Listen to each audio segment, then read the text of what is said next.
იმედი ფაქტია რომ ქონდა მე არ ვიცი ჩაითნია ხელი თუ არა მან პირადად თუ ჯერ არ ჩაუქნევია მაგრამ ცხადია რომ ეს მეგობარი აქტის ჯერ მიღება არ ქვია მაგრამ რაღაც წინ წაწევა ასე ვთქვათ მიღების გზაზე დადგომა არის ძალიან დიდი ლახვარი ასე ვთქვათ მის აი ამ სქემაში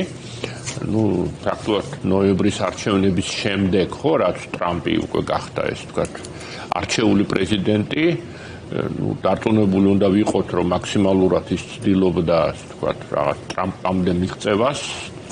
ტრამპამდე რაღაც გზავნილის მიტანას, რომ აი ჩვენს თქვენთან ერთად ვებრძვით deep state და ასე შემდეგ. მაგრამ, ახლა 4 თვეში თუ 4 თვეზე მეტში არაფერი არ გამოვიდა და პირიქით მივიღეთ მეგობარი აქტი. ორივე პარტიის ვთქვათ სპონსორობით და კი თეორიულად რაღაც ყველაფერი შეიძლება, იმიტომ რომ ტრამპს აქვს არაწინასწარმეტყველებადი ადამიანის რეპუტაცია, მაგრამ ეგრე აბსოლუტურად ყველაფერი შეიძლება ამ ქვეყნად, მაგრამ არანაირი მინიშნება, არანაირი ვთქვათ რაღაც შანსი არ ჩანს ამ ეტაპზე, რომ ეს როგორც ჩანს სრულიად რეალური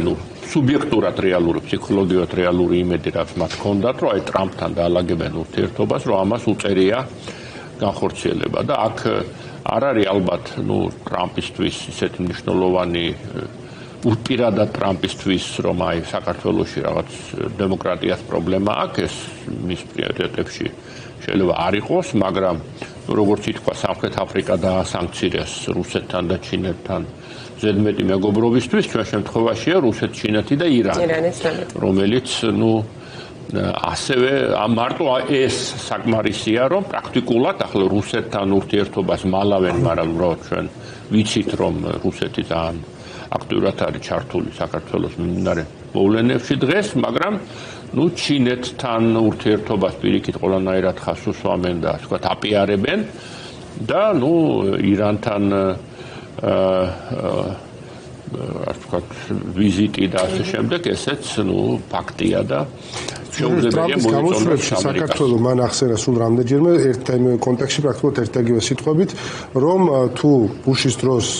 რუსებმა წაიღეს საქართველოს, აი ამ კონტექსტში ხო, ჩემ დროს მათ არაფერი არ წაუღიათ ხო და მე ბაიდენის დროს უკრაინის ნაწილია. ან ჩვენ რაღაცნაირად უკვე რუსების მიერ წაღებულ ტერიტორიად მიგვათვლის. ერთი ეს დასკვნა შეიძლება გამოვიტანოთ. სხვა მხრივ საქართველოს არ უხსენებია. ინტერპრეტაცია ალბათ, იმიტომ რომ 2008 წლის ომის პირობებში წაღებულზე მეტად ალბათ გულისხმობს რომ ომი გაუვიდათ. ხო, ამბობს რომ ის წაიღეს ის 20% დარჩენი მაშინ არ წაუღიათ აშკარად და ხო, ანუ ეს მართლაც ინტერპრეტაციის ამბავია, არ მგონია რომ მას მაინც და მაინც ამას ზოგადად ბევრი აფიქრა საქართველოზე, მაგრამ აი თქვათ ისე იფიქროს რომ ეს უკვე წაიღო რუსეთმა. მისი ხაზი ისე რომ ის პირობებში რუსები ომს არ იწყებენ და ხო, თავარი ის არის რომ მის ხელში არაფერი არ გაფუჭებულა. ფოტოშორის დგას სტეიტების ახალ სპიკერს დაუსვეს კითხვა საქართველოზე დამოკიდებულებასთან დაკავშირებით და ასეთი პასუხი გასცა რომ აუცილებლად ძალიან მალე გვექნება ამაზე პასუხი გვინდა რომ ამ კითხვებს უპასუხოთ აქაურ დემოკრატიის დგომაზე კითხეს ასე რომ სტეიტ სახელმწიფო დეპარტამენტში მაინც ეს ნიშნავს აღიარებას რომ აქამდე ამაზე არ უფიქრიათ პრაქტიკულად ხო და ახლა დავიწყებ ფიქრს ახლა დავკომპლექტ და ეგ ჩვენი რეჟიმის მდგომარეობა რომ ავწეროთ ბატონგია ეს მეგობარი აქტის წინ წაწევა ეს იზოლაციის პერსპექტივა უბრალოდ არსებული იზოლაციას და ამის გაღრმავების პერსპექტივას კიდევ უფრო მძიმედ წარმოაჩენს ხო მათთვის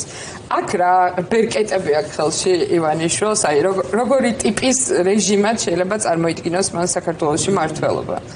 ცხადია რომ თუ მან რაღაც მიზეზებით საგარეო პოლიტიკური მიზეზებით ალბათ ყველაზე მეტად რაღაც არ გადაიფიქრა რაღაცების გაკეთება, ის რაც ხდება, ეს არის სრულიად ცალსახა და სრულიად თანმიმდევრული მოქმედებები, რომელიც მიმართულია იმაზე, რომ ფართო გაგებით სამოქალაქო საზოგადოების სივრცე საქართველოში არ დარჩეს. ანუ აქ იგულისხმება არასამთავრობო ორგანიზაციები, რომლებიც უკვე არიან ესეთი სისტემური დარტყმის ქვეშ. აქ არის ოპოზიცია, რომელიც ხვალდაზე შეიძლება აიგზალოს პრაქტიკულად თავად ცოტა არასერიოზულად აღიქვამენ ამ პერსპექტივას ოპოზიციურ პარტიების წარმომადგენლები. ხო, ნუ არ ვიცი რატო აღიქვამენ, მაგრამ შეიძლება მე მივხვდი არგუმენტს. ხო, ნუ ყველაფერი შეიძლება ასე ქნას, ხამაგას თუმელოდეთ რაღაც. ნუ ალბათ ძნელია რაღაცებთან შეგუება, მაგრამ ნუ არ ვიცი, მე ვხედავ რომ ბიძინა ივანიშვილს აქვს ეს გეგმა და ცოტა გაუგებარია სხვა შემთხვევაში რატო აკეთებენ იმას რაც აკეთებენ და ისეთ განცხადებებს ეს შექმნა და მეგობარი აქტიდან ყველას გადატანაო ასე ამბობენ ხო და მე ასე ვთქვათ მე როგორც უნივერსიტეტის პროფესორი რა თქმა უნდა დიდი ინტერესით უყურებ რაც გადაწყვეტს ის პრემიერის მიერ გაკეთებული კომისია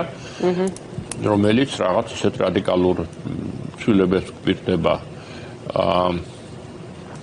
საუნივერსიტეტო სისტემაში და ნუ ლოგიკურია ვიფიქროთ რომ მათი ძირითადი მიზანი იქნება ამ სისტემაზე მყარი ანუ უნივერსიტეტების ავტონომიის შეზღუდვა იმიტომ რომ მათ ფიქრობენ ან ბიძინა ივანიშვილი ფიქრობს რომ აი სტუდენტები იმიტომ ასე ვთქვათ იქცევიან ცუდად ანუ აპროტესტებენ ყველაფერს რომ აი ცუდი პროფესორები უდებენ თავში არასწორ იდეებს და რაღაცნაირად ამას უნდა მოევლოს. ასე რომ ამ მიმართულებებით ნუ ისინი მუშაობენ და გასაგებია რომ ამას ეს სრულიად ლოგიკური და თანმიმდევრული პოლიტიკაა მათი მხრიდან.